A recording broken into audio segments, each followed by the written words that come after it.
I couldn't believe how much effort I'd put into her birthday party. It was my idea from the start. Every detail, every dollar, every late night spent planning.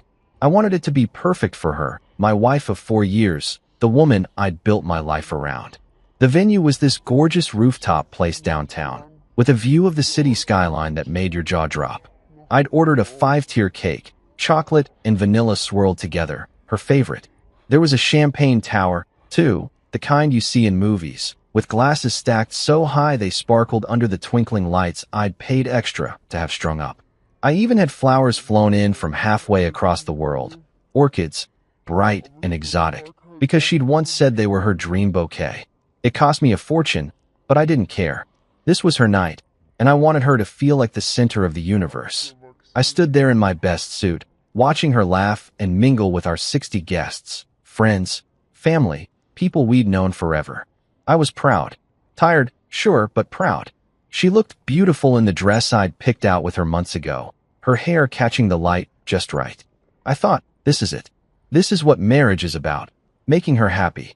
Then she grabbed the microphone. I figured she'd say something sweet, maybe thank me for pulling it all together. Instead, she raised her glass and started talking about Damian Rivera. My guiding light, she called him, her voice loud and clear over the hum of the crowd.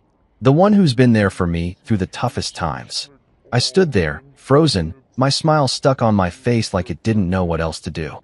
Damian? The guy she worked with? The one she'd mentioned a few times, always with this casual tone that I never thought twice about? My chest tightened, but I told myself to breathe, to wait it out.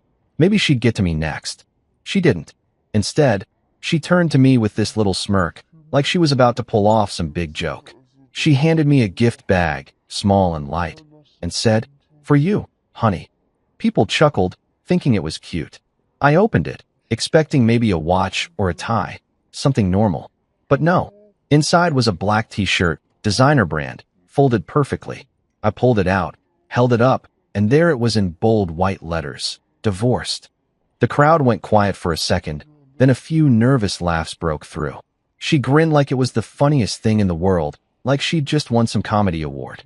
My hands shook as I stared at the word. Divorced. 4 years of marriage. All the sacrifices. All the nights I stayed up late paying bills or planning things like this. And she thought this was edgy? Funny? My throat burned. I felt every pair of eyes on me, waiting for my reaction. I could have yelled. I could have thrown the shirt in her face and stormed off right then. But I didn't. I set the bag down, reached into my pocket, and pulled out the Cartier bracelet I'd bought her as her real birthday gift.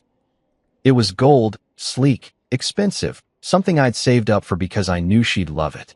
I placed it on the table next to the cake, right where everyone could see it. No words. No fuss. I just turned and walked out.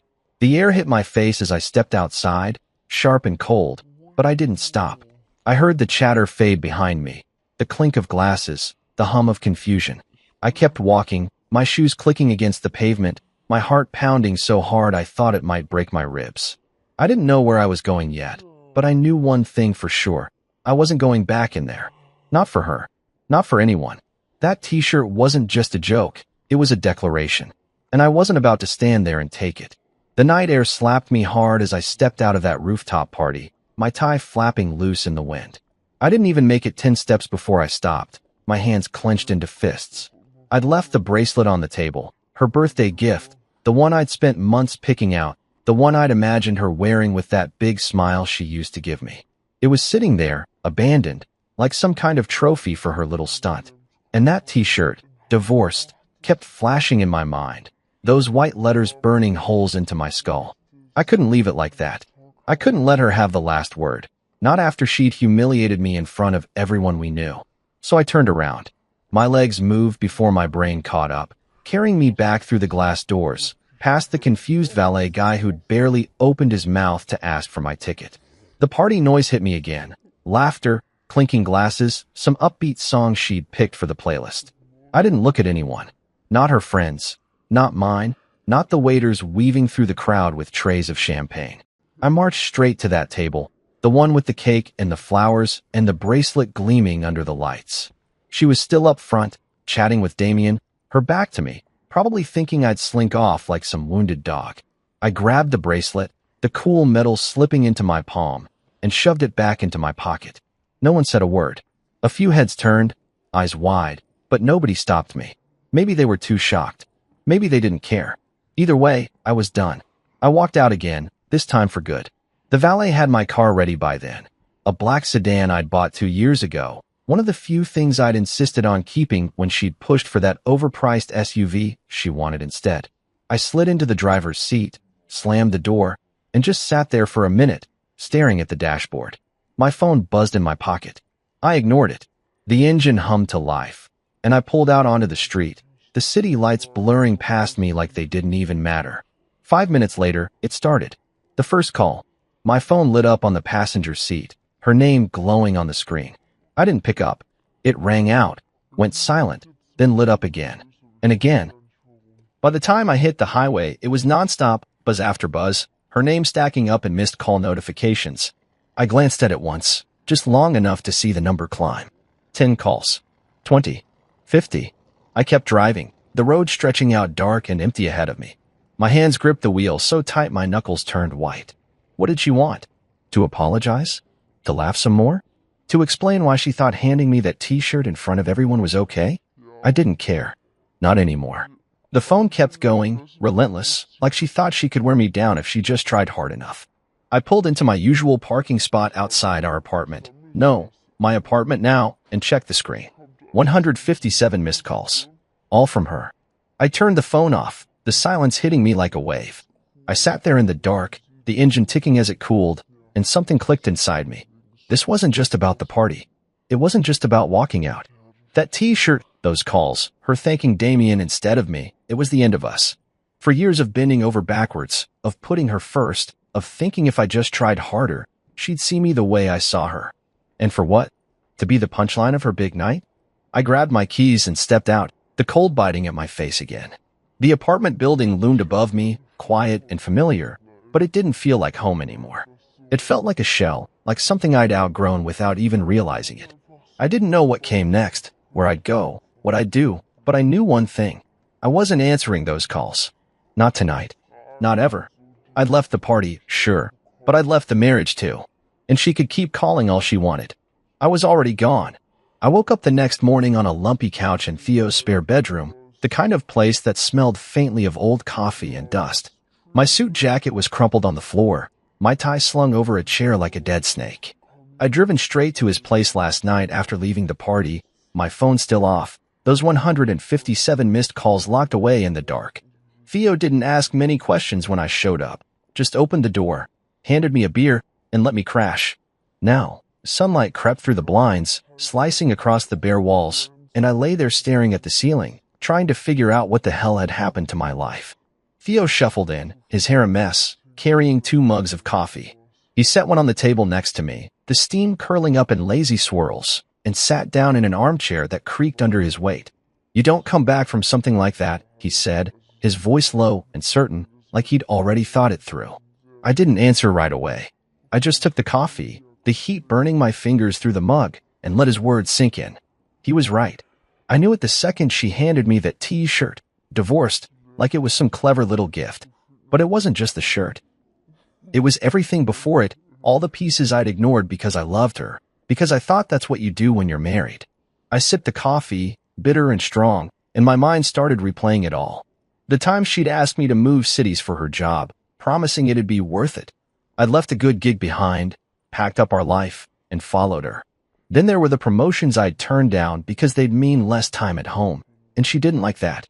"We're a team," she'd say, and I'd nod, thinking it made sense. Vacations, too. I'd skip them, working extra shifts so she could chase her dreams, fly off to conferences, build her career. I never complained. I figured it was my job to support her, to be the steady one while she shined. And she did shine. People loved her charm, her laugh, the way she could light up a room. I loved that about her too. But last night, under those twinkling lights I'd paid for, she'd lit up for someone else. Damien Rivera. Her guiding light. Not me. I set the mug down, my hands still shaky from the night before, and looked at Theo. "I gave her everything," I said, my voice rough, like it hadn't woken up yet. He nodded, leaning back in the chair. "Yeah, man. And she gave you a t-shirt. That stung. but it was true. I thought about the party again, 60 people, all watching her toast Damien, all seeing her hand me that bag. I wondered what they thought. Did they laugh because they agreed with her? Did they feel sorry for me? Or did they just not care? I'd spent so long trying to make her happy, to make us work, and in one night, she'd turned me into a joke. The spare room felt smaller then, the walls pressing in, and I stood up, pacing to the window. Outside, the city was waking up, cars honking, people rushing to work. My life used to feel like that, busy, purposeful, moving forward. Now it was just me, standing still, holding a coffee mug and a bruised ego. Theo watched me, sipping his own drink, not pushing me to talk. He didn't have to. We'd been friends since college. He knew me better than most. What now? He asked finally, breaking the silence. I didn't have an answer. Not yet. But as I stared out at the skyline, something shifted. I wasn't the guy who waited around anymore, the one who nodded and smiled while she called the shots. That guy walked out last night. The bracelet was still in my pocket. I felt its weight against my leg, a reminder of what I'd taken back. Maybe Theo was right. You don't come back from something like that. But maybe you don't have to. Maybe you just keep walking, figure out who you are without the weight of someone else's spotlight. I turned to him, my jaw tight. I'm done being disposable, I said. He raised his mug. Good. About time. I didn't turn my phone back on for 2 days after the party. Those 157 missed calls sat there, waiting, but I wasn't ready to face them, or her. I stayed at Theo's, sleeping on that creaky couch, waking up to the sound of his coffee maker gurgling in the kitchen. It was quiet there, simple, and for the first time in years, I didn't feel like I had to be anywhere or do anything for someone else. But I couldn't hide forever. I had a life to sort out, a marriage to end, and I wasn't about to let it drag on louder than it already had. So I made a call not to her, but to Clara Mendez, a lawyer I'd heard about through a guy at work. She was sharp, tough, the kind of woman who didn't mess around. We met at her office downtown, a small space with big windows and stacks of files on every surface.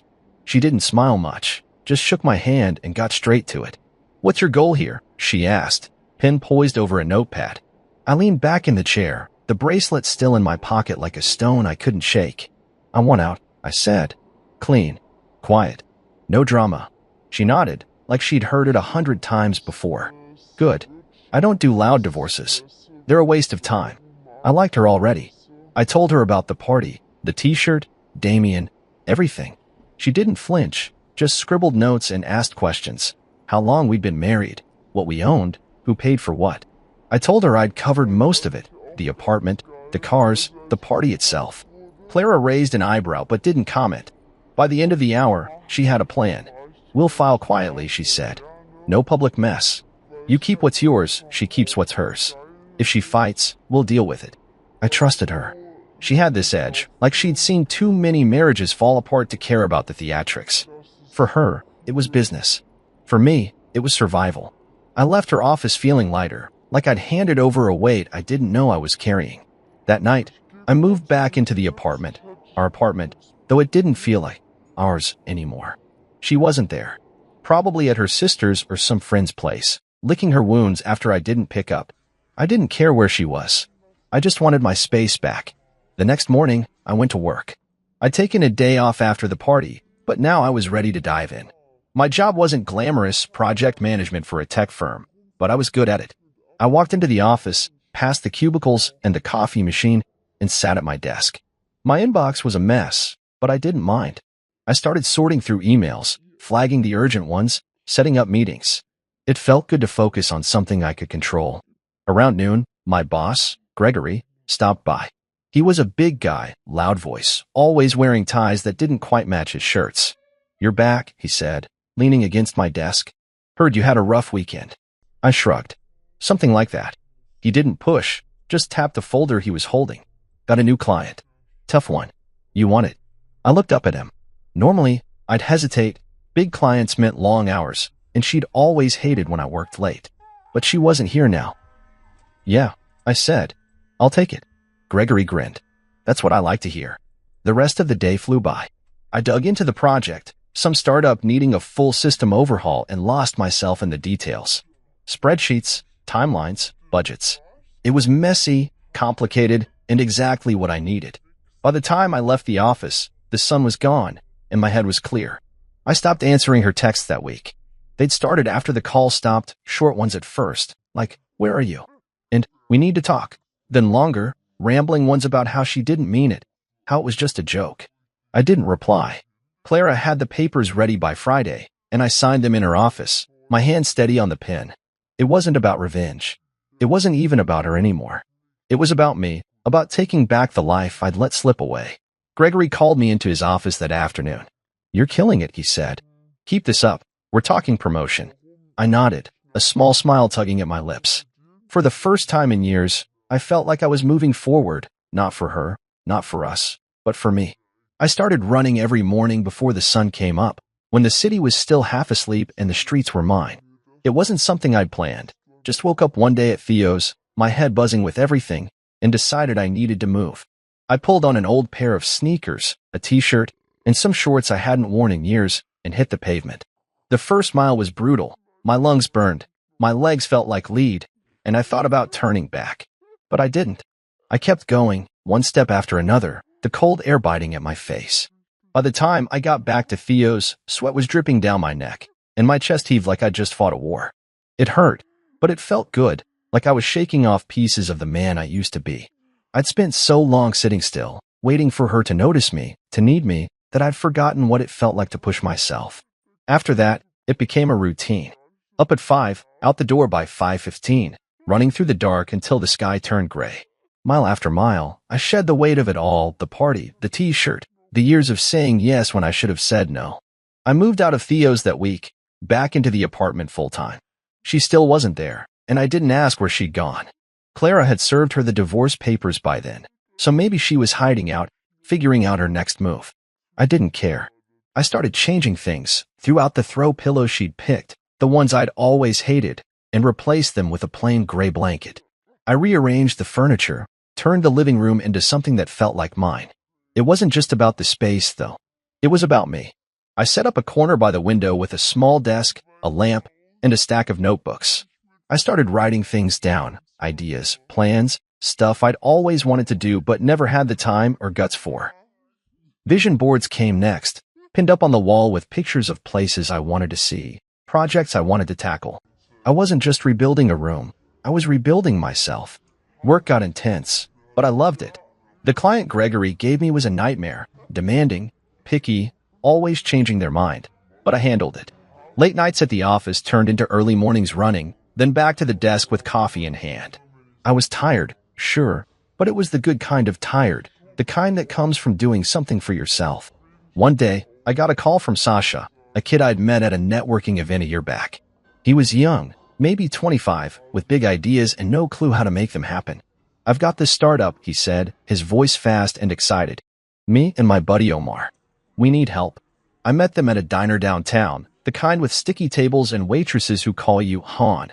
Sasha had wild hair and a laptop covered in stickers. Omar was quieter, scribbling numbers on a napkin. They pitched me their idea, a delivery app for small businesses, something local, something real. It was rough, but it had potential. "I'm not a tech guy," I told them, "but I can get you organized. Set up a plan." They grinned like I just handed them $1 million. I started meeting them once a week, going over budgets, timelines, talking them through the chaos. It wasn't paid, but it didn't matter. It felt good to help, to build something from scratch. One night, after a long session with them, I sat at my desk in the apartment, staring at the vision board. There was a picture of a beach in Thailand, a skyscraper in New York, a sketch of a house I'd always wanted to own. I grabbed a pen and added something new. Invest in Sasha and Omar.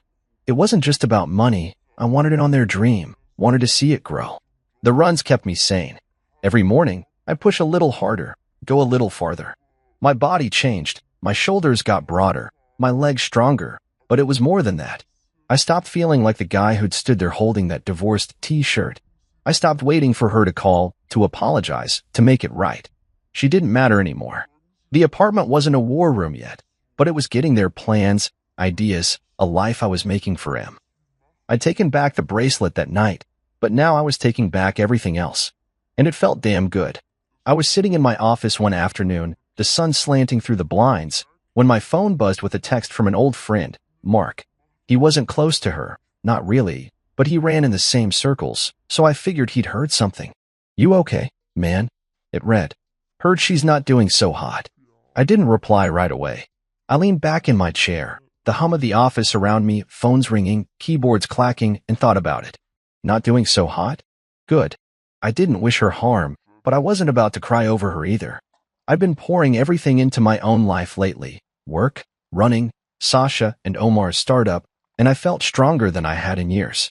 If she was stumbling, that was on her. Mark texted again an hour later. Damien quit. She's scrambling at work. That got my attention. Damien Rivera, her guiding light, the guy she'd toasted at the party while I stood there like an idiot holding that T-shirt. He'd resigned? I didn't know the details, Mark didn't either. Just said it was sudden, but I could picture it. She'd leaned on him, built her whole image around him, and now he was gone. I didn't smile, but I didn't feel bad either. I went back to my spreadsheet, the numbers blurring for a second before I refocused. Work was my anchor now. Gregory had me leading 2 more projects, big ones, and the word promotion kept floating around. I stayed late that night, the office emptying out, just me and the glow of my computer screen.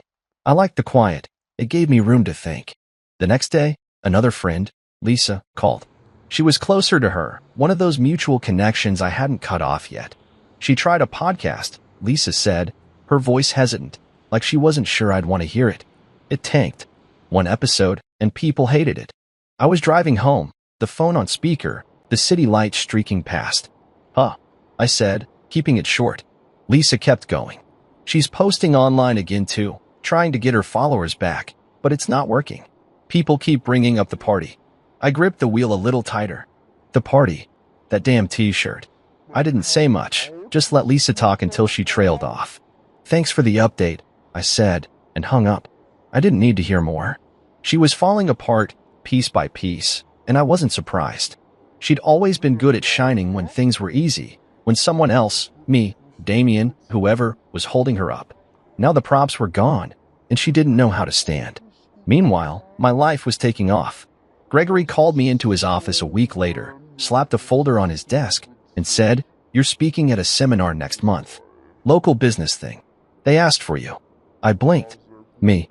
He laughed, that big, booming sound of his. "Yeah, you. You're killing it lately. People notice." I walked out of there feeling 10 feet tall. A seminar wasn't huge, but it was mine, something I'd earned. Then came the big one. An email landed in my inbox from a guy I'd met at a conference years back, some hotshot professor type. "We're hosting a business summit in Dubai," it said. "Love for you to guest lecture. Your name's been coming up." Dubai. I stared at the screen, the words sinking in. I'd gone from the guy who paid for her party to the guy getting invites halfway across the world. I said yes, obviously. That night, I met Sasha and Omar at the diner again. Their app was moving slow, messy, but moving, and I'd put some money in, a small chunk from my savings. "You're like our secret weapon," Sasha said, grinning over his fries. Omar nodded, quieter but just as excited. I felt useful, needed, in a way I hadn't with her. Back at the apartment, I added Dubai to my vision board, right next to Thailand and a house sketch.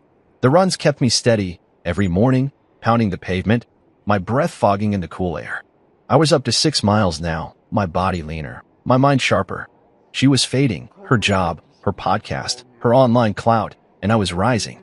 Seminars, lectures, startups. The world that used to spin around her was turning toward me, and I wasn't looking back. I didn't hate her. I didn't even think about her much. But knowing she was struggling while I was climbing, that felt like justice, quiet and clean, the kind I didn't have to fight for. I was sorting through some old files in the apartment one evening, the lamp casting a warm glow over my desk, when I found it, an envelope tucked between a stack of tax returns and some random receipts. It wasn't from Clara or anything official. It was handwritten, her familiar loopy script spelling out my name on the front. I froze for a second, my fingers hovering over it. I hadn't heard from her in weeks, not since the text stopped and the divorce papers were signed. Part of me wanted to toss it straight into the trash, unopened, but curiosity got the better of me. I slid it out, the paper crisp and heavy, and unfolded 4 pages of her words staring back at me. I sat down, the chair creaking under me, and started reading. "I didn't mean it," she wrote first, her pen pressing hard into the paper like she needed me to feel it. "The T-shirt was supposed to be funny, a stupid joke. I didn't think you'd leave." I stopped there, my jaw tightening. A joke. That's what she called it. Even now, 60 people watching, Damien smirking beside her, me holding that divorced shirt like some prop in her comedy show. I kept going. She filled the pages with apologies, excuses, memories. Remember the beach trip 2 years ago? She wrote. You carried me through the sand when I twisted my ankle. We were good then. Yeah, we were. I remember that day, sunburned, laughing, her clinging to my back as waves crashed around us. But that was before the moves, the sacrifices, the slow drift where I became the guy who paid for things while she chased her spotlight. She went on, her tone shifting, softer. I miss you. I didn't realize how much I needed you until you were gone. I set the letter down for a minute, staring at the wall. Needed me? She needed me to plan her party, to fund her dreams, to stand there while she thanked Damien. But me, the real me, not the husband who said yes to everything. She hadn't needed that guy in a long time. I picked it back up, flipping to the last page. I'm sorry, she wrote, over and over, like a chant. I messed up. I want to fix it. Fix it. I almost laughed. What was there to fix? The marriage was done, papers signed, apartment split, her stuff gone. She'd handed me that t-shirt and thought I'd just shrug it off. Come back, keep playing my role. I read it all once, start to finish, then folded it neatly in half. I didn't rip it up or burn it like some dramatic movie scene. I just opened the drawer next to my desk, the one with my birth certificate, my passport, a few old photos, and slid it in there. It wasn't trash, not exactly. It was a record, proof of who I'd been, who she'd been, and what we'd lost. But it didn't change anything. I wasn't writing back. I wasn't calling her. I'd spent years waiting for her to see me, to say something like this, and now that she had, it didn't matter. The words were too late, too hollow. I got up, grabbed a glass of water, and stood by the window, looking out at the city lights. The vision board was pinned up nearby, Dubai, Thailand, Sasha, and Omar's startup. That's where my head was now, not in her letter, not in the past. I thought about the party again, that smirk on her face when she handed me the bag. She hadn't meant it. Bull. She'd meant every second of it. Meant to show off, to flex her new life with Damien in front of everyone. And now, with him gone, her career slipping, she was scrambling, reaching back for the safety net I'd always been. I wasn't that guy anymore. The next morning, I ran my usual route, the air crisp and sharp in my lungs. 6 miles turned into 7, my legs pumping harder, my mind clear. I didn't think about the letter. I thought about the seminar next week, the lecture in Dubai, the app launch with Sasha and Omar. When I got back, I showered, dressed, and headed to work. Gregory stopped me in the hall, grinning. You're on fire lately, he said. Keep it up. I nodded, feeling the weight of it. Not her weight, not anymore, but mine. The letter stayed in the drawer, a ghost I didn't need to fight. She could miss me all she wanted. I was done missing her. I started writing one night after a long day at work, sitting at my desk with a beer in hand and the city humming outside my window. It wasn't planned, just grabbed a notebook and let my thoughts spill out. At first, it was messy, raw, all about the party, the t-shirt, those 157 missed calls. I wrote about how it felt to stand there, humiliated, while she smirked and the room laughed. I wrote about walking out, taking the bracelet back, driving away. It wasn't for anyone else. Just me, a way to get it out of my head and onto paper. But the more I wrote, the more it turned into something else. It wasn't just about her or us anymore. It was about what came after, running every morning, rebuilding my life, saying no to the old me who'd waited around for her approval. I filled pages with it, night after night, the words piling up like bricks in a wall I was building around myself. One evening, after a run, I typed it all into my laptop. It felt different seeing it on the screen, cleaner, sharper. I didn't know why, but I hit publish on a random blog site. No name attached, just some anonymous guy's story. I called it 157 Missed Calls, not because I wanted her to see it, but because it fit. Then I forgot about it. A week later, I checked the site. There were comments, dozens of them. This is my life, one said. I felt every word, said another.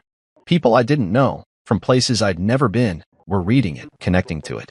I sat there, staring at the screen, my heart thumping. It wasn't just my story anymore, it was theirs too. I kept writing. Every few days, I'd post something new, how I started running to feel alive again, how work became my lifeline, how I stopped caring what she thought. The blog grew. Hundreds of views turned into thousands. Emails started coming in, people thanking me, asking questions. How did you move on? One asked. What do you do when you feel stuck? Another wrote. I answered them, not as some expert, but as me, someone who'd been there, who'd figured it out one step at a time. It wasn't about her falling apart or me getting revenge. It was about choosing myself, about waking up every day and building something new. One morning, over coffee with Theo, I told him about it. It's a blog, I said, shrugging like it was no big deal. People like it. He raised an eyebrow, smirking. You're a writer now? Mr. Big Shot. I laughed. Nah, just a guy with a laptop. But it was more than that. The next week, a woman stopped me at a coffee shop downtown. Are you the 157 guy? She asked, her eyes wide. I froze, cup halfway to my mouth. Maybe. She smiled. I read your stuff. It got me through my breakup. Thank you. I didn't know what to say, just nodded, mumbled something about being glad it helped. She walked away, and I sat there, stunned. It was real now, not just words on a screen. People were finding me, recognizing me. The blog turned into a movement. I started a newsletter, then a social media page. 157 missed calls became a thing. Readers called it that, shared it, made it their own.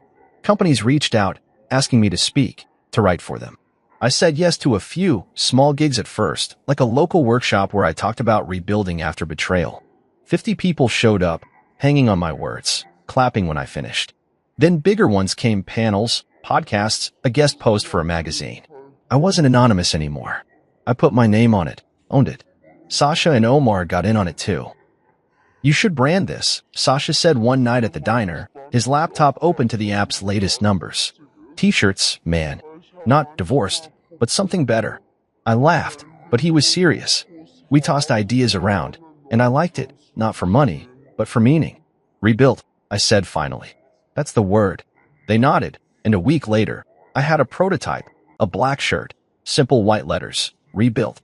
It wasn't about her. It was about me, about everyone who'd read the blog and found their way back. The movement grew, and I grew with it. I wasn't just the guy who walked out anymore. I was the guy who kept going. It was pouring rain one evening when I heard the knock on my apartment door. I was in the middle of tuning my guitar, something I'd picked up again after years of letting it gather dust. The sound was sharp, insistent, 3 quick raps over the drumming of water against the windows. I set the guitar down, my stomach tightening for no reason I could name, and walked over. When I opened the door, there she was. No umbrella, no coat, just her standing there, soaked to the bone. Her hair clung to her face, mascara streaking down her cheeks, and for a second, I didn't recognize her, not the polished version I'd known, the one who'd smirked at me under those party lights. She looked small, fragile, like the rain had washed away everything she used to be. Can I come in?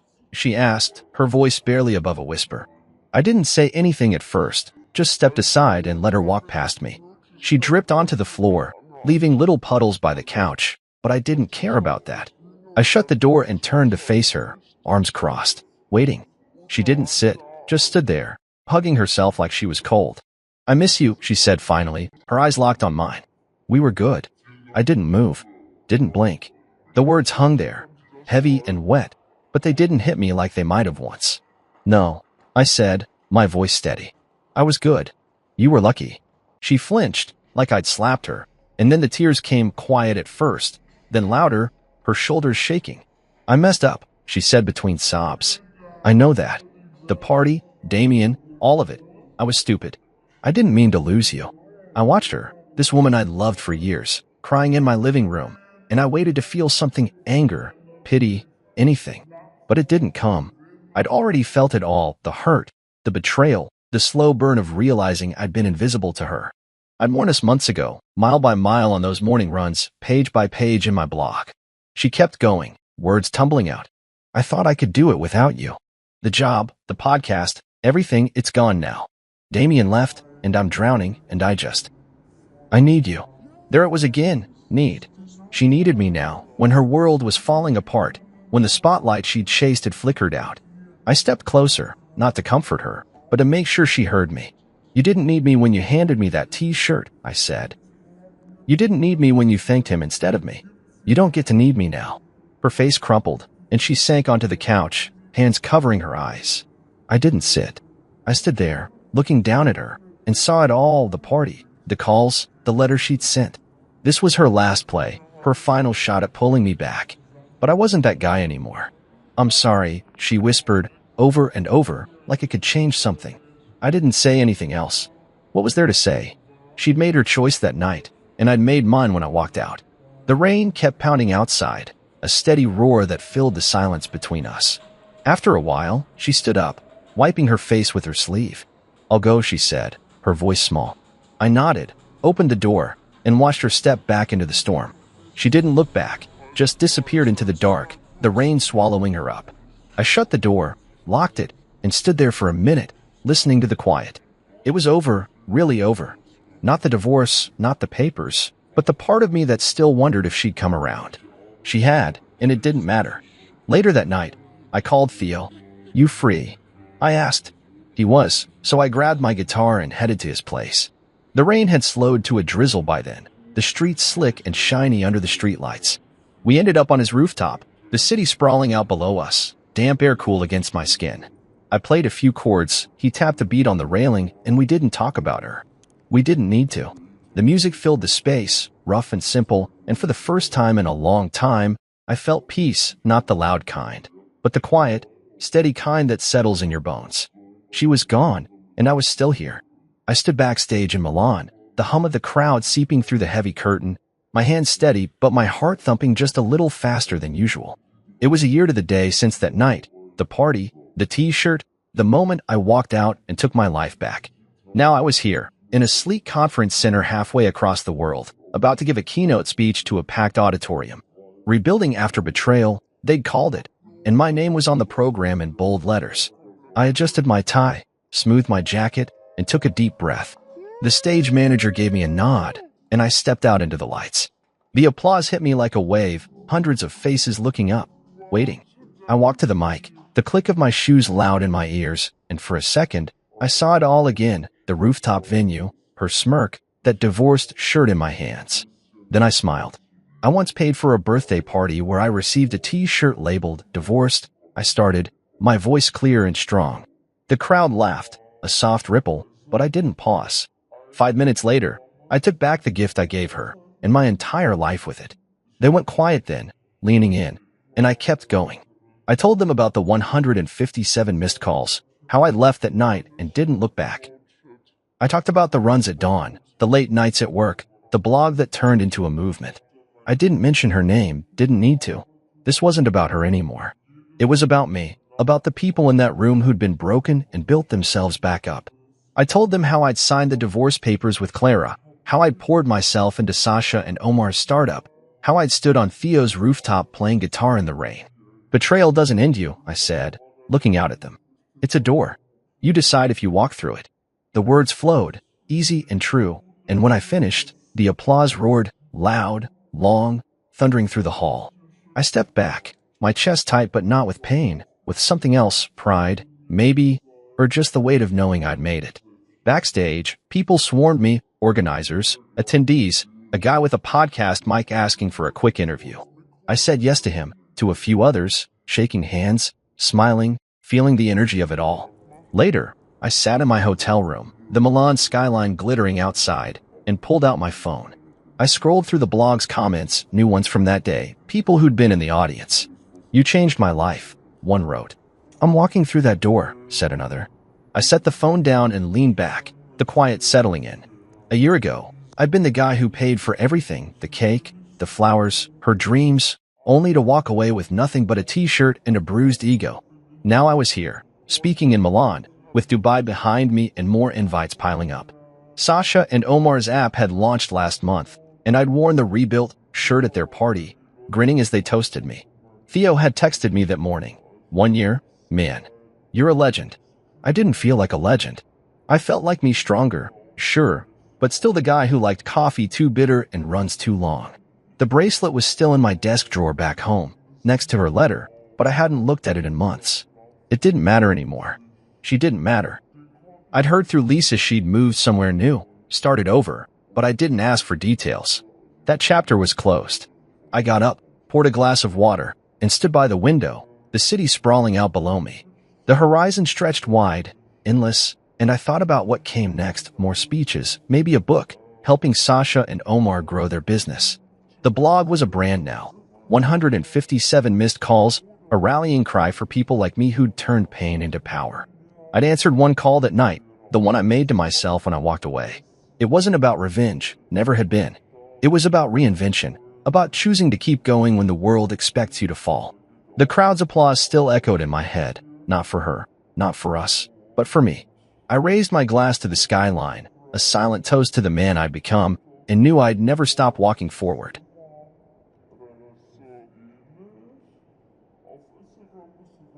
Life was supposed to be steady by now. After 12 years of marriage, I thought Vanessa and I had found our rhythm. We weren't the flashy couple who traveled the world or threw extravagant parties, but we had something solid, or so I believed. Our life revolved around our two kids, Liam and Chloe, and the small routines that came with raising a family. Weeknight dinners, weekend soccer games, and quiet nights on the couch watching old movies had defined our lives for years. It wasn't glamorous, but it was ours. I always thought Vanessa and I were a team. She'd been my rock during the ups and downs of my career, and I tried to be hers as she advanced in her field. Recently, she'd been promoted, which came with a heavier workload and new colleagues. She often mentioned one in particular, Derek. At first, I didn't think much of it. Vanessa talked about Derek as if he were just another coworker. Derek said this in the meeting, or Derek had a great idea for the project. But as the weeks went by, his name became a fixture in nearly every conversation. I tried to brush it off, telling myself it was nothing. Vanessa had always been loyal, and I had no reason to think otherwise. Still, I couldn't shake the feeling that Derek was becoming more than just a name in her stories. The way she spoke about him, with a hint of admiration, a sparkle in her eye, made my chest tighten. I told myself I was being paranoid. After all, she was my wife. She loved me, didn't she? But the changes in her were hard to ignore. Vanessa started spending more time at work, coming home late with vague excuses about project deadlines and team dinners. When she was home, she was distant, her attention fixed on her phone or her laptop. I'd ask about her day, but her answers were clipped, almost rehearsed. Conversations became arguments, and arguments turned into silence. I felt like I was living with a stranger. One evening, as we sat down for dinner, Chloe asked if Mommy would be home early the next day to watch her school play. Vanessa hesitated, glancing at her phone before responding. "I'll try, sweetie, but I can't promise. I have a late meeting with Derek." Liam groaned, rolling his eyes. "You're always working, Mom. Can't Derek handle it for once?" Vanessa shot him a sharp look. "Liam, that's enough." I stayed quiet, but the comment lingered in my mind. Even the kids were noticing her absence. That night, as we lay in bed, I decided to bring it up. "You've been spending a lot of time at work lately," I said carefully, not wanting to start another fight.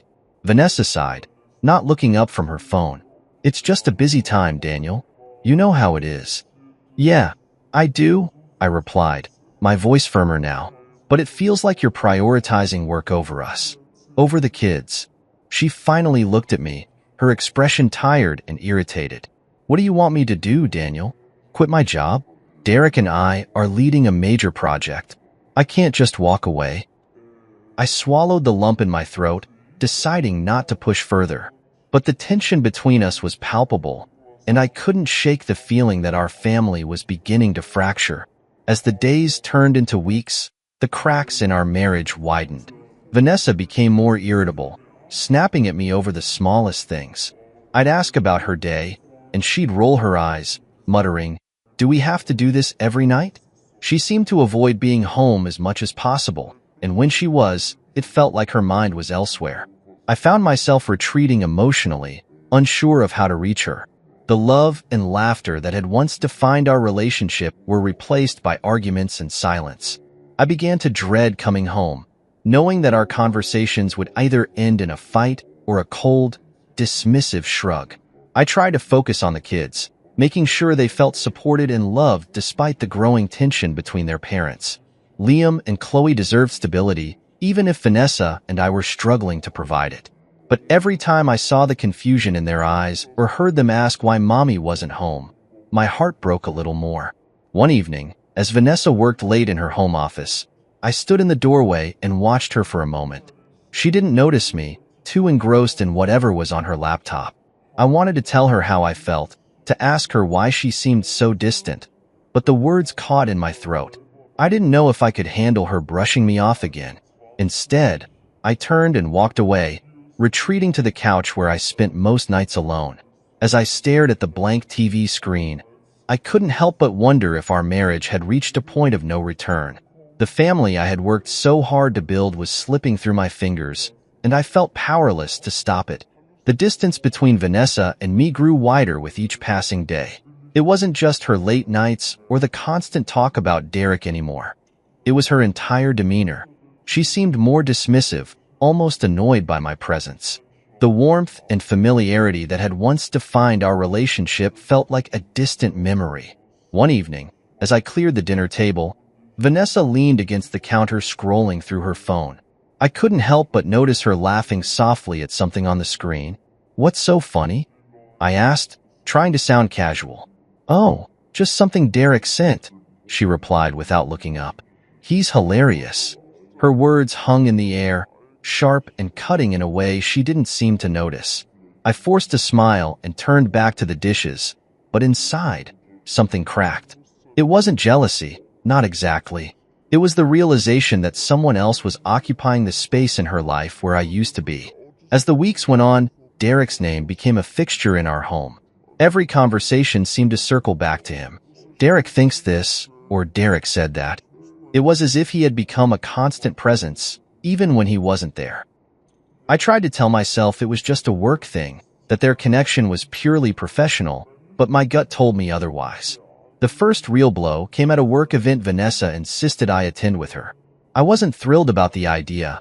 I'd never been one for corporate parties, but I thought it might be a chance to spend time with her, to reconnect in some small way. Instead, it felt like I was crashing someone else's date. From the moment we arrived, Derek was everywhere. He greeted Vanessa with a familiarity that made my stomach churn, his hand lingering on her back just a little too long. They laughed and talked as if they were the only two people in the room, leaving me to awkwardly sip my drink and make small talk with strangers. At one point, I caught Derek whispering something in Vanessa's ear. She laughed, leaning into him, her hand lightly brushing his arm. My chest tightened as I watched the scene unfold, the two of them so engrossed in each other that they didn't even notice me standing a few feet away. I waited until we were alone to bring it up. "What's going on with you and Derek?" I asked, my tone sharper than I intended. Vanessa rolled her eyes, clearly irritated. "Nothing, Daniel. He's just a coworker." "A coworker who whispers in your ear and makes you laugh like that?" I shot back. "It doesn't look like nothing." She crossed her arms, her expression hardening. "You're being ridiculous. This is why I didn't want you to come tonight. You always overreact." Her words stung, but what hurt more was the way she dismissed my feelings so easily. I wanted to fight back, to make her see how her actions were affecting me, but I knew it would only escalate into another argument. So, I let it go for the moment. That night, as we drove home, the tension between us was palpable. Vanessa was glued to her phone, texting someone with a faint smile on her lips. I didn't have to ask who it was. "Vanessa," I said, breaking the silence, "I need you to hear me out." She sighed, setting her phone down but not looking at me. "What now, Daniel?" "I don't like the way Derek interacts with you," I said, keeping my voice steady. "It's disrespectful to me, to our marriage." She finally turned to face me, her expression a mix of annoyance and disbelief. "You're jealous," she said flatly. "That's what this is about. You're insecure, and you're projecting it onto me." Her words cut deeper than she realized. I wasn't insecure. I was hurt. Hurt by the growing distance between us, by the way she seemed to prioritize Derek over our family, by the way she made me feel like I didn't matter anymore. "I'm not jealous," I said quietly. "I'm trying to protect what we have." She laughed bitterly, shaking her head. "Maybe you should focus on fixing yourself instead of trying to control me." The conversation ended there, with both of us retreating into silence. I stared out the window, my mind racing with thoughts I didn't know how to articulate. How had we gotten here? How had the woman I once considered my partner become someone I barely recognized? Over the next few days, I tried to keep my distance, hoping the space would ease the tension. But it didn't. Vanessa continued to bring up Derek in casual conversation, her tone light and carefree, as if nothing had changed. I couldn't tell if she was oblivious to the damage she was causing, or if she just didn't care. One evening, as we sat in the living room, I noticed her phone light up with a text. She glanced at the screen, smiled, and quickly replied before setting it face down on the table. My heart sank. I didn't need to see the name to know who it was. "Vanessa," I said, my voice breaking the silence. "Do you even want to fix this?" She looked at me, her eyes narrowing. "Fix what?" "Us," I said simply. "Our marriage." She hesitated for a moment before shrugging. "I don't know, Daniel. Maybe I'm just tired of feeling like I have to babysit your insecurities." Her words hit me like a punch to the gut. I stared at her, searching for some sign of the woman I had loved for over a decade, but she wasn't there. Vanessa was slipping away, and I didn't know how to stop her. That night, as I lay awake in bed, I realized something painful but undeniable. I couldn't save our marriage on my own. If Vanessa wasn't willing to fight for us, then maybe it was already over. Vanessa's distant behavior wasn't just affecting me anymore. It was starting to affect the kids. Liam and Chloe were sharp, perceptive, and they could sense the growing tension in the house. They asked fewer questions about their mom's late nights and stayed out of her way when she was home, but I could see the confusion and hurt in their eyes. It broke my heart. They deserved better than this version of our family.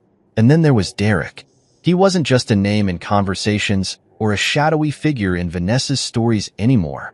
He was a physical presence in our lives. He started showing up at the house, ostensibly to help Vanessa with work.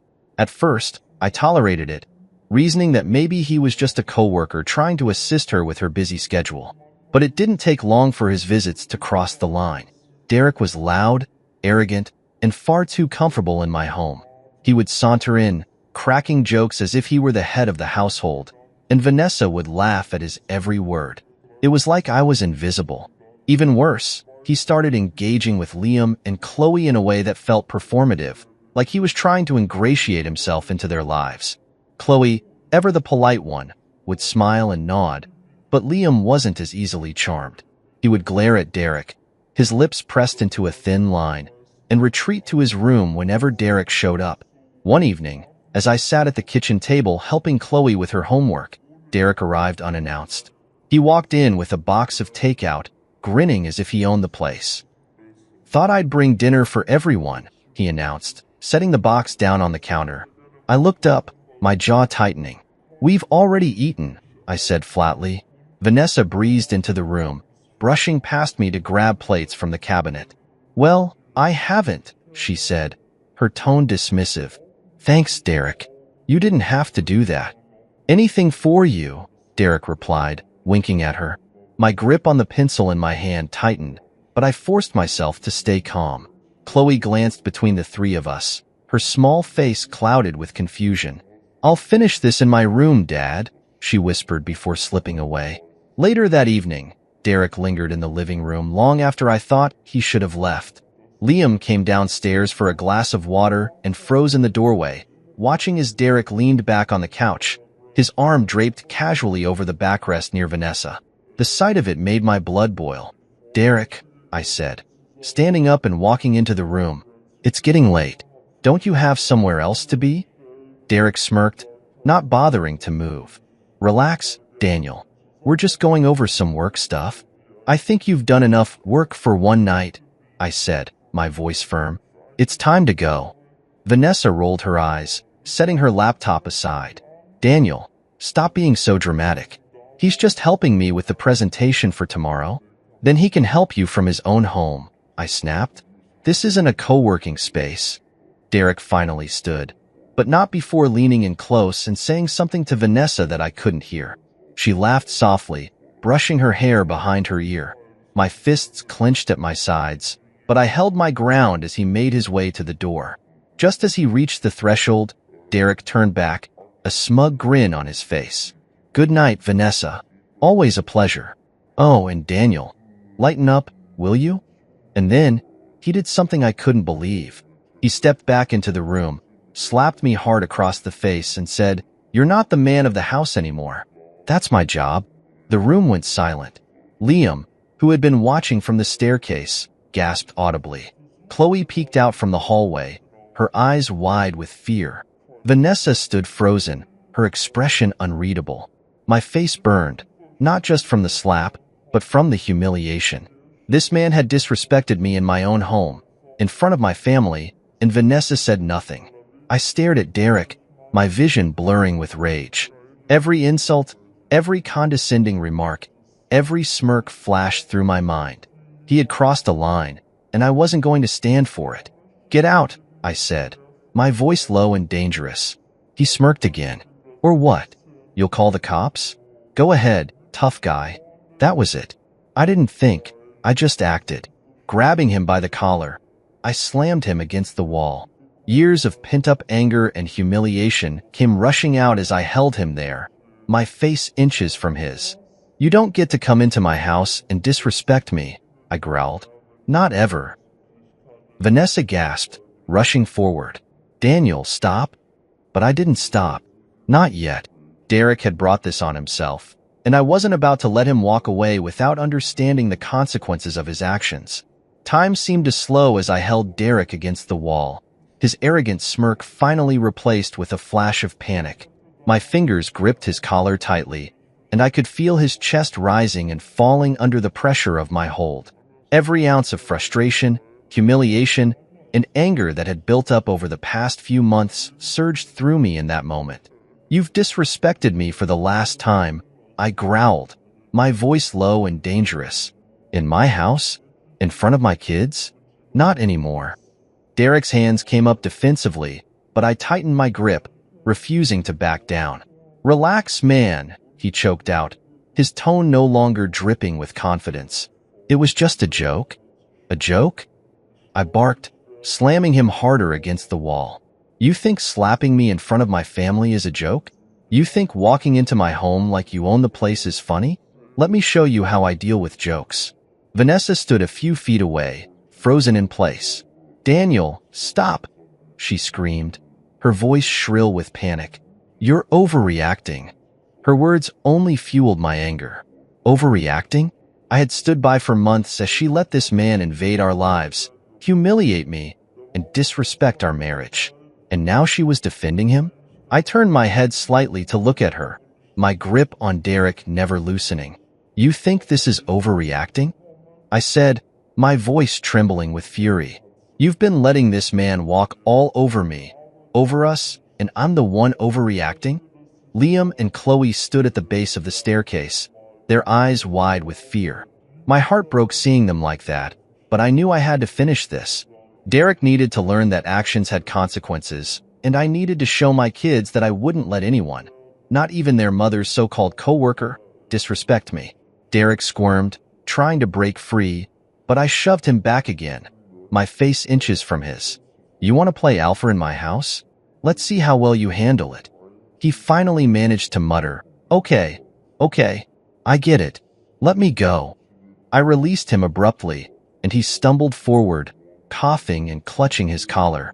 Before he could regain his composure, I pointed to the door. "Get out," I spat. "And if you ever come near my family again, I won't be this polite." Derek glared at me, his bravado returning slightly as he adjusted his shirt. "You're crazy, man," he muttered. "No wonder Vanessa's been." I took a step toward him, and he immediately shut his mouth. Without another word, he turned and walked out the door, slamming it behind him. The sound echoed through the house, leaving a heavy silence in its wake. I turned to Vanessa, who was staring at me with a mix of anger and disbelief. "What the hell was that?" she demanded. "You can't just attack people like that, Daniel." My chest heaved as I tried to calm my breathing.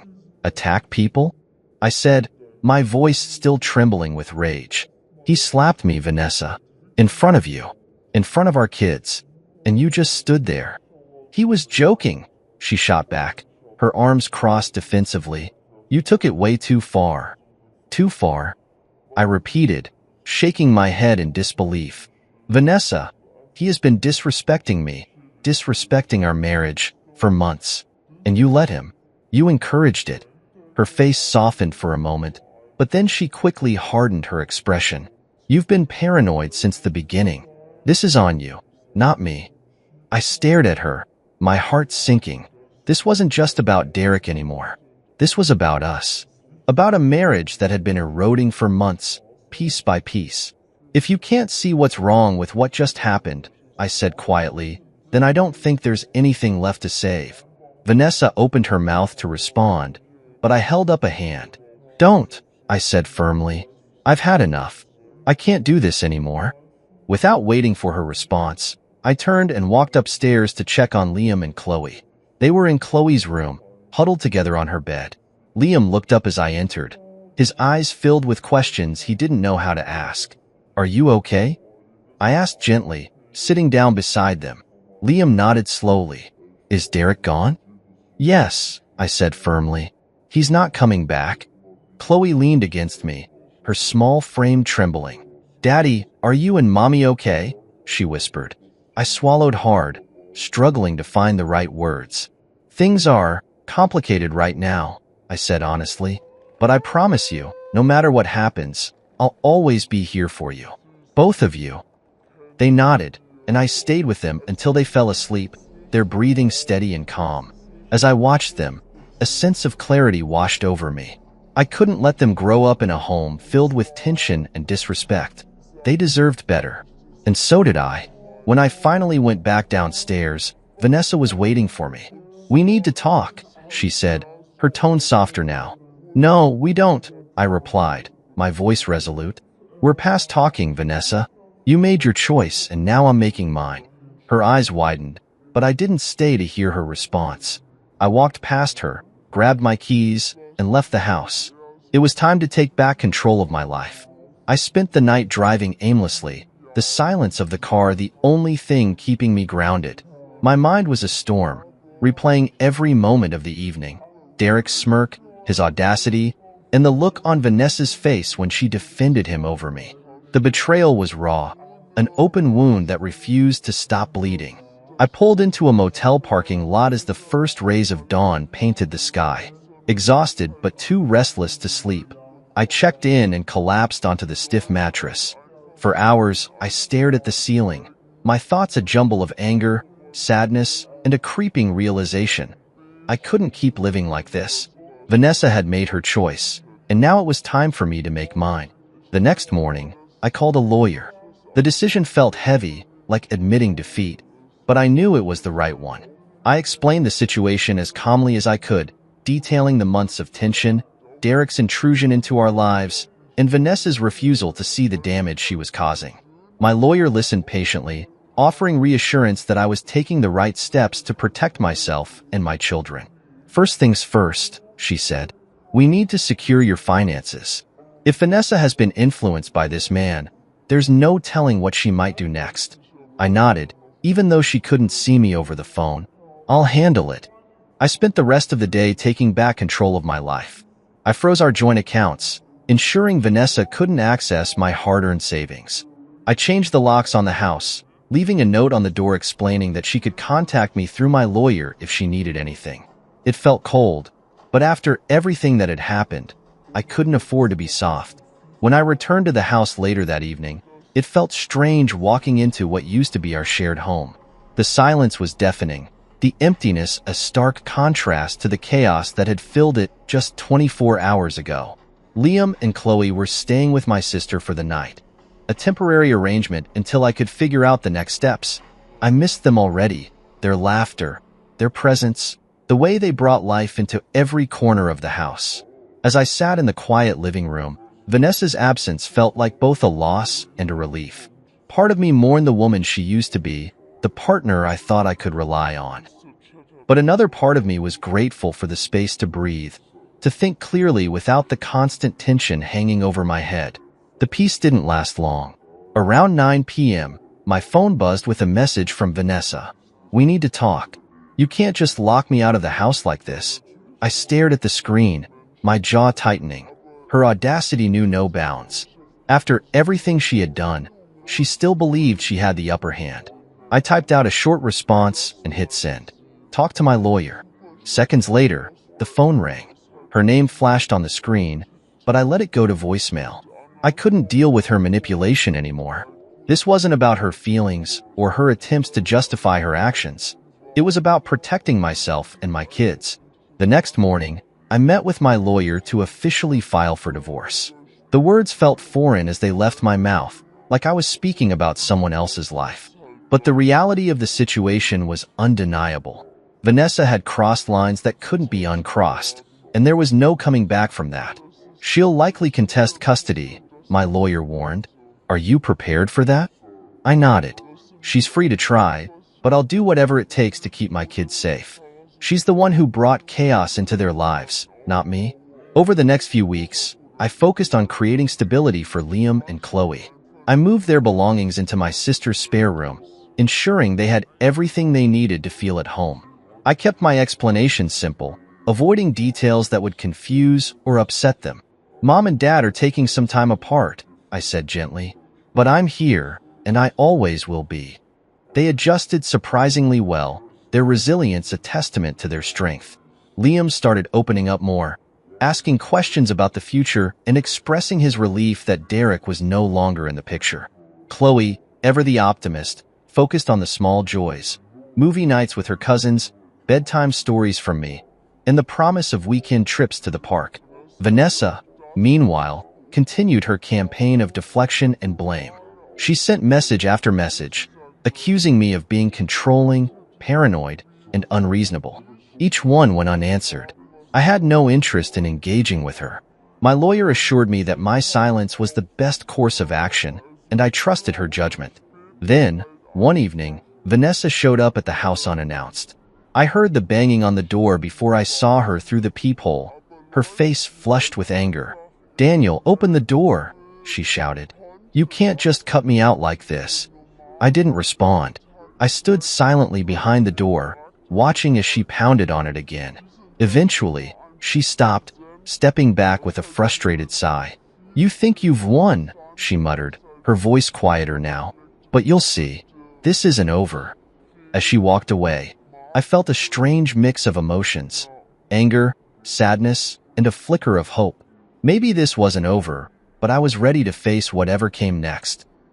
For the first time in a long time, I felt like I was in control of my life, and I wasn't going to let Vanessa or anyone else take that away from me.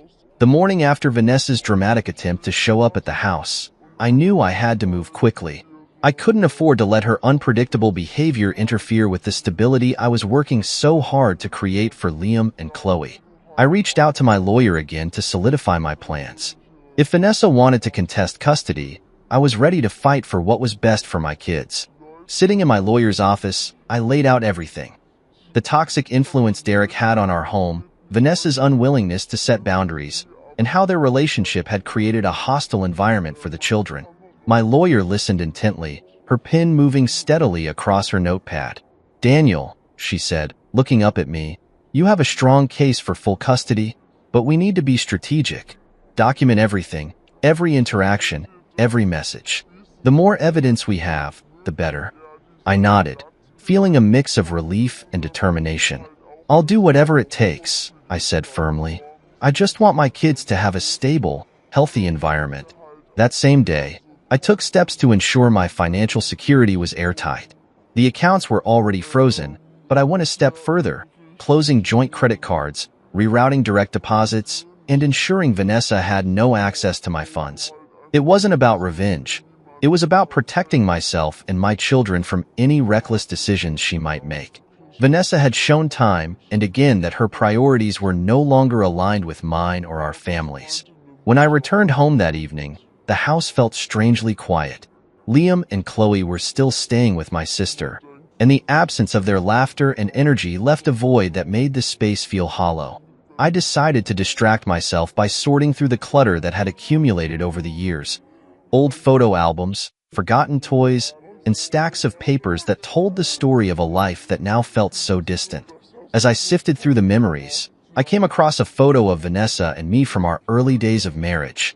We were smiling, carefree, and full of hope for the future. I stared at the picture for a long time, searching for some clue as to where things had gone wrong. But the answers weren't in the past. They were in the choices we'd made along the way, the cracks we'd ignored until they became too wide to bridge. My phone buzzed, pulling me out of my thoughts. It was a message from Vanessa, the latest in a string of attempts to get my attention. "You're being unfair, Daniel. You can't just shut me out like this. We need to talk about what's best for the kids." I resisted the urge to respond, instead forwarding the message to my lawyer as part of the documentation process. Vanessa's idea of what's best for the kids had been clouded by her own selfish decisions for far too long. I wasn't going to let her manipulate the situation any further. The next day, I met with a family therapist to discuss how to navigate the transition for Liam and Chloe. The therapist was kind and understanding, offering practical advice on how to support the kids through the changes. "They need consistency and reassurance," she said. "Make sure they know they're loved and that this isn't their fault." Her words stayed with me as I picked up Liam and Chloe from my sister's house that evening. They ran to me, their faces lighting up as they hugged me tightly. "Dad, can we have pizza for dinner?" Liam asked, his voice hopeful. "Of course," I said, ruffling his hair. "Anything for you too."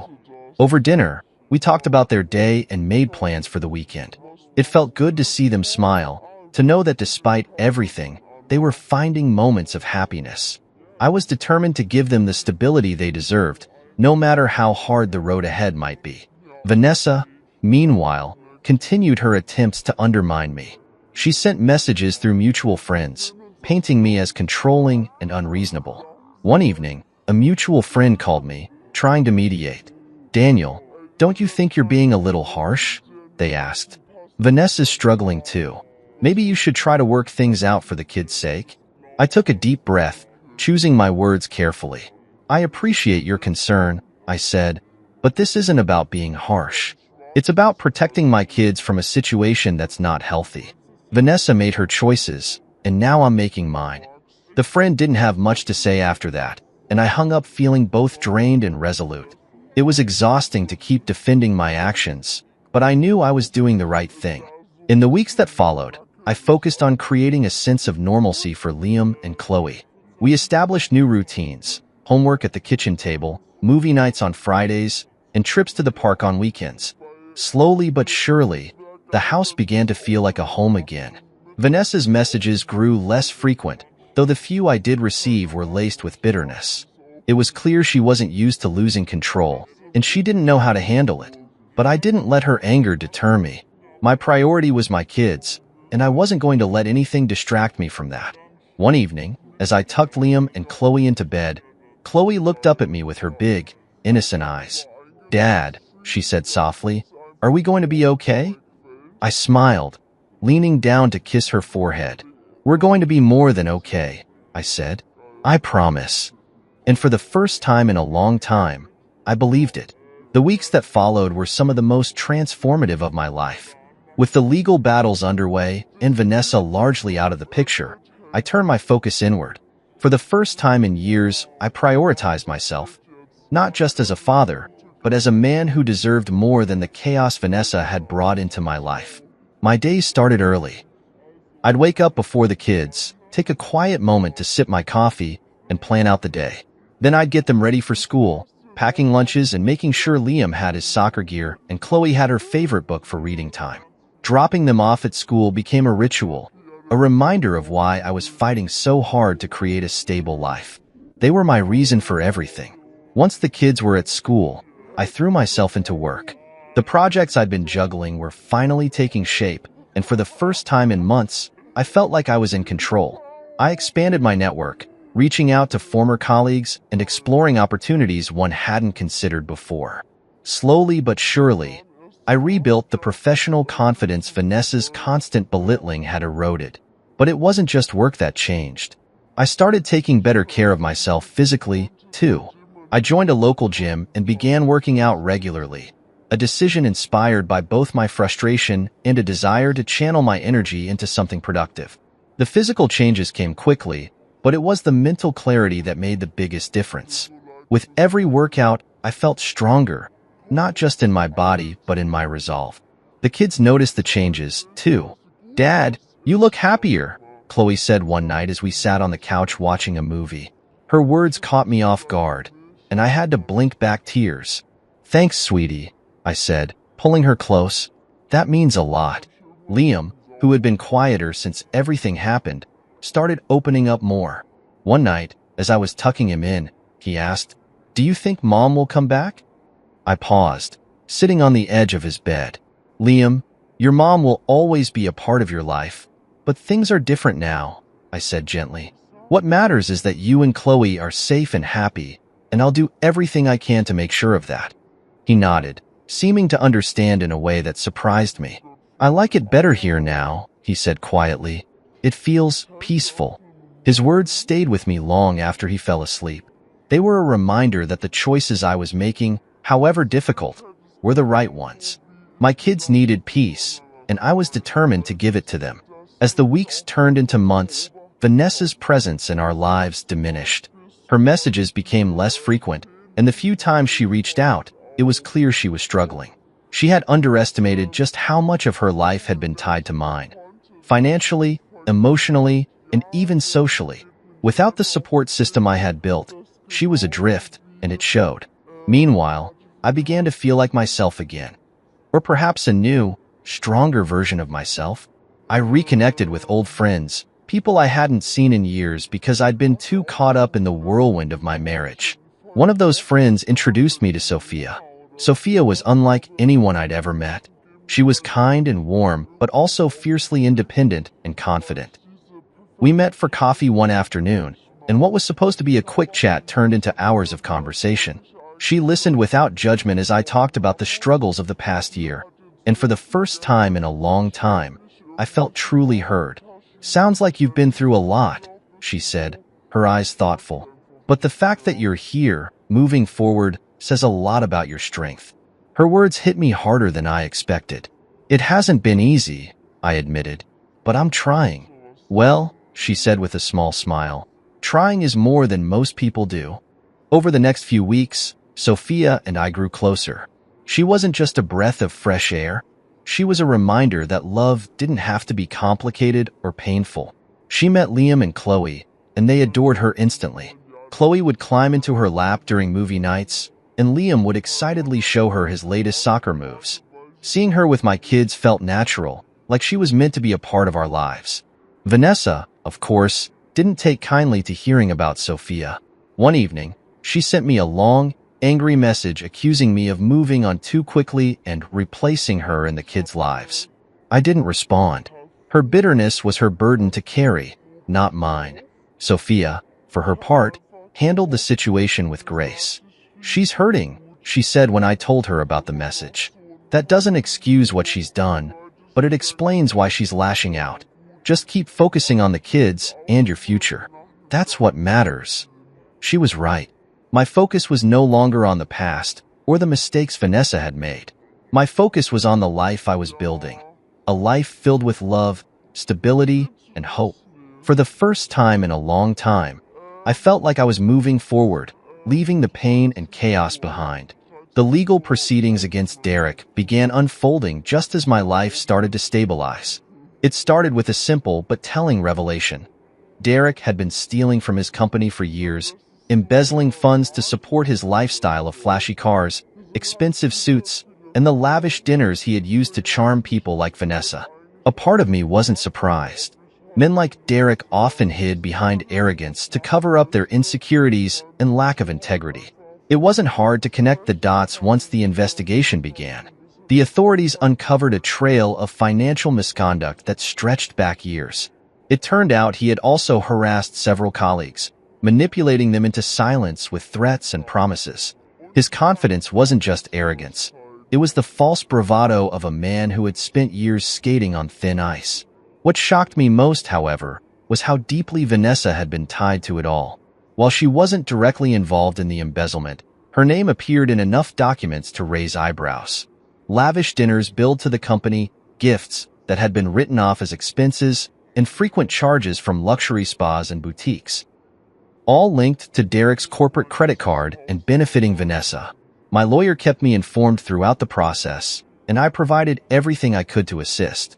I wanted to make sure the truth came out, not just for justice, but to protect Liam and Chloe from being dragged into any more chaos. If Vanessa thought Derek was her ticket to happiness, she was about to learn just how wrong she'd been. The day Derek was arrested was surreal. I wasn't there to witness it, but I heard about it through mutual contacts. He was at his office, still smug and untouchable, when the police arrived. They escorted him out in handcuffs, and the image of his arrest quickly circulated online. Seeing his name and photo attached to headlines like "Corporate Scandal," "Executive Arrested for Fraud," brought an odd sense of closure. The man who had tried to humiliate me, who had invaded my home and disrespected my family, was finally facing the consequences of his actions. Vanessa's response to the news was almost predictable. At first, she tried to play the victim, insisting she had no idea what Derek had been doing. "I thought he was just successful," she said in a voicemail she left me. "I didn't know he was a fraud." I didn't bother responding. Her claims of innocence might have held more weight if she hadn't so willingly participated in the perks of Derek's schemes. She had chosen to align herself with him, and now she was facing the fallout. It didn't take long for the consequences to catch up with her. She lost her job. Her employer didn't want to risk their reputation by being associated with someone tied to such a scandal. Friends who had once admired her lifestyle distanced themselves, and she found herself isolated, scrambling to pick up the pieces of a life she had helped destroy. One evening, as I was finishing dinner with Liam and Chloe, my phone buzzed with a text from Vanessa. "I need to talk to you. Please, Daniel. Just give me 5 minutes." I stared at the message for a long moment before deleting it. I had nothing left to say to her. She had made her choices, and now she was dealing with the consequences. My priority was my children, and I wasn't going to let her drama disrupt the peace we had worked so hard to create. Chloe noticed the change in my expression and tilted her head curiously. "Everything okay, Dad?" I smiled, reaching over to ruffle her hair.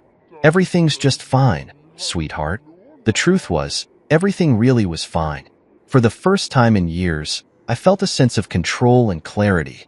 The chaos that had defined my life with Vanessa was gone, replaced by a calm, steady rhythm. Liam and Chloe were thriving in the stable environment we'd built, and I was more focused than ever on providing them with the love and support they deserved. Sophia was a big part of that stability. She was patient and understanding, never pushing but always present. She helped with the kids, offered advice when I needed it, and reminded me that I didn't have to face everything alone. Her presence was a constant source of comfort and strength. As Derek's trial approached, I found myself reflecting on how far I had come. The man I had been when Vanessa and Derek tried to tear me down was almost unrecognizable. Back then, I had felt weak, defeated, and uncertain of my place in the world. Now, I was stronger, more confident, and deeply rooted in the life I was rebuilding. When Derek was finally sentenced, several years in prison for fraud and embezzlement, it felt like the last chapter of a painful story had been written. Vanessa's attempts to reach out grew less frequent, and eventually, they stopped altogether. She had become a ghost, a distant memory of a life I had left behind. One night, as I sat on the porch with Sophia, watching the stars with a glass of wine in hand, she turned to me and smiled. "You did it, Daniel," she said softly. "You fought for your kids, for yourself, and you won." I looked at her, my heart full of gratitude and love. "I didn't do it alone," I said. "You've been my anchor through all of this." She leaned against me, her warmth a reminder of everything good that had come from the ashes of my past. "This is just the beginning," she whispered. "The best is yet to come." For the first time, I truly believed her. Months after Derek's arrest and Vanessa's descent into obscurity, life began to feel normal again. Or perhaps better than normal.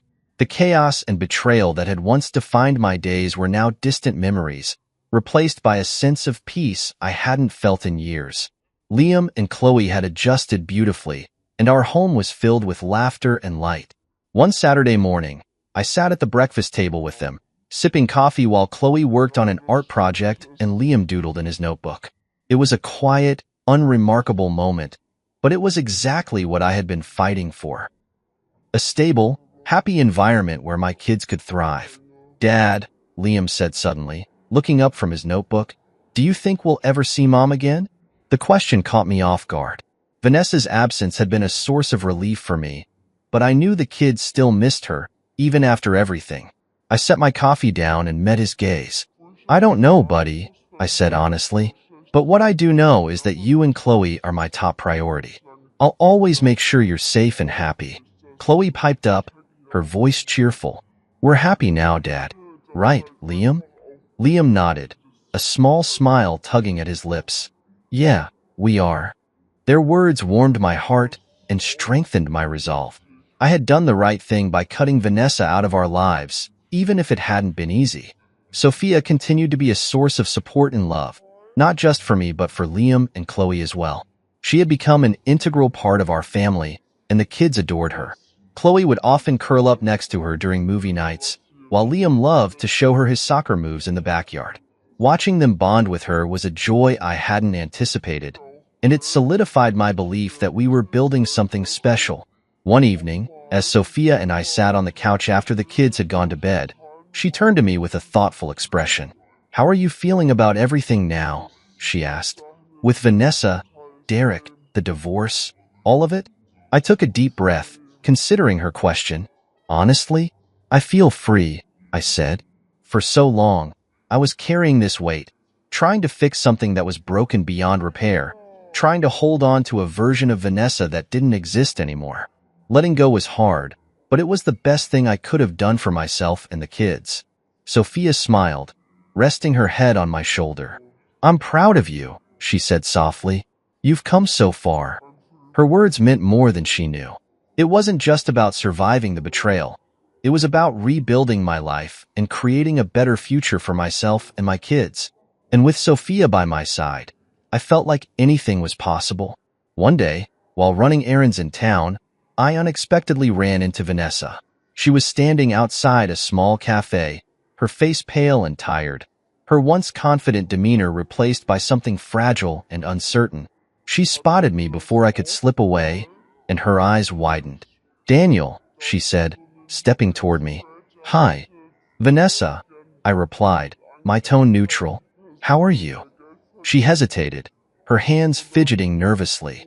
I'm managing, she said. I heard about Derek. Everyone has, I said flatly, making no effort to hide my lack of sympathy. She winced but pressed on. I just wanted to say I'm sorry. For everything. I know I messed up, and I don't expect you to forgive me, but I needed you to hear that. Her apology was unexpected, but it didn't stir the emotions it might have months ago. I felt nothing but a distant, detached pity for her. I appreciate you saying that, I said simply, but I've moved on. She nodded, her eyes downcast. I can see that. You look happy. I am, I said, and for the first time, I truly meant it. As I walked away, I felt no lingering anger or sadness, only a sense of closure. Vanessa's regret was her burden to carry, and I had no interest in revisiting the past. My life was no longer defined by her choices. It was defined by the future I was building. Back at home, I told Sophia about the encounter. She listened quietly, her hand resting on mine. When I finished, she smiled. You handled that with grace, she said. I'm proud of you. Her words stayed with me as I reflected on how far I had come. The man I was now, stronger, wiser, and more confident, was a far cry from the man Vanessa had tried to tear down. I had reclaimed my life, and in doing so, I had created something beautiful. That night, as I tucked Liam and Chloe into bed, Chloe looked up at me with her big, bright eyes. Dad, she said, do you think everything's going to stay happy like this? I smiled, leaning down to kiss her forehead. I think we're just getting started, I said. The best is yet to come. And as I walked out of their room, I knew it was true. With Sophia by my side and the kids thriving, I was finally living the life I had always dreamed of. A life filled with love, laughter, and endless possibilities. The day I had been working toward finally arrived. A day that symbolized not just a new chapter in my life, but the culmination of all the struggles, growth, and victories that had brought me here. It was a bright, crisp morning, and I found myself standing in front of the mirror, adjusting the tie on my suit.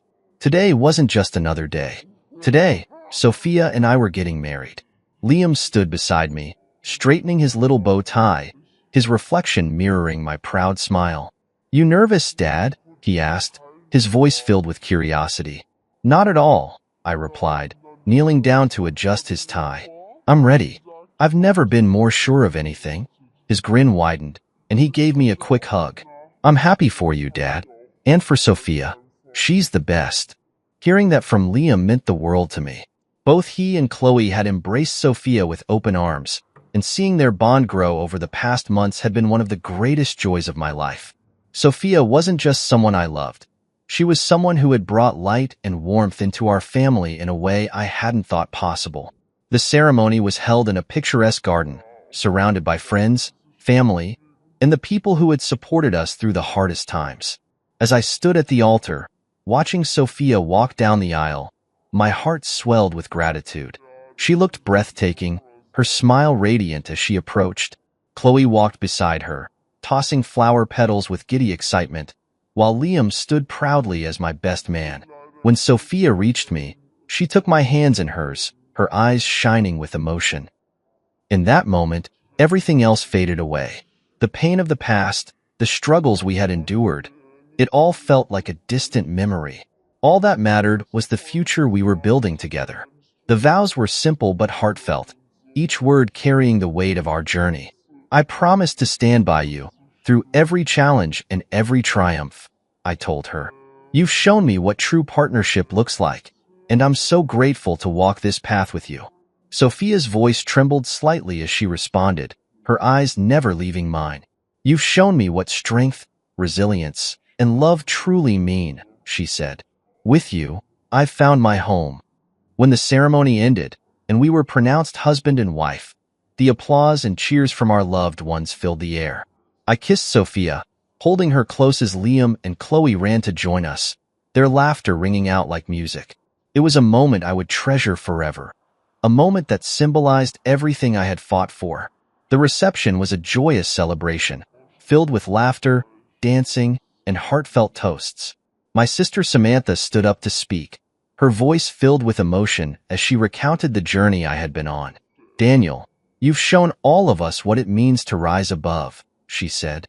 "You've built something truly beautiful, and I couldn't be prouder of the man you've become."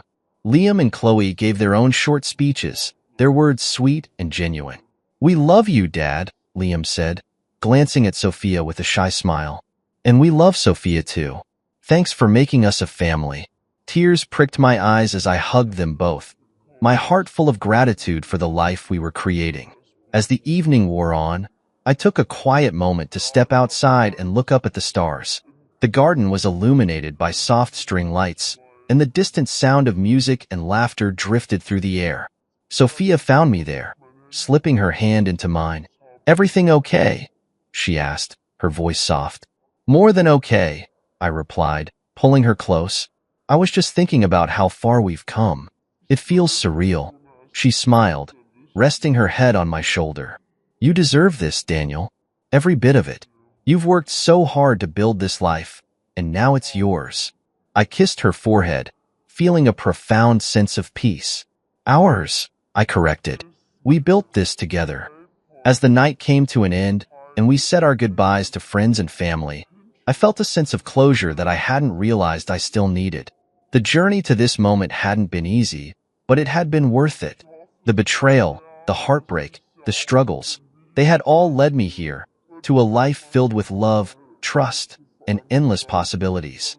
In the weeks that followed, life settled into a new rhythm. Sophia and I worked together to create a home that was full of warmth and laughter. Liam and Chloe thrived, their bond with Sophia growing stronger every day. We planned family trips, shared meals, and celebrated the little moments that made life so special. One evening, as we sat on the porch watching the sunset, Sophia turned to me with a smile. "What are you thinking about?" she asked. "Everything," I said, my voice filled with contentment. "How far we've come. How lucky I am." She leaned against me, her hand resting on mine. "The best is yet to come," she said softly, and I believed her.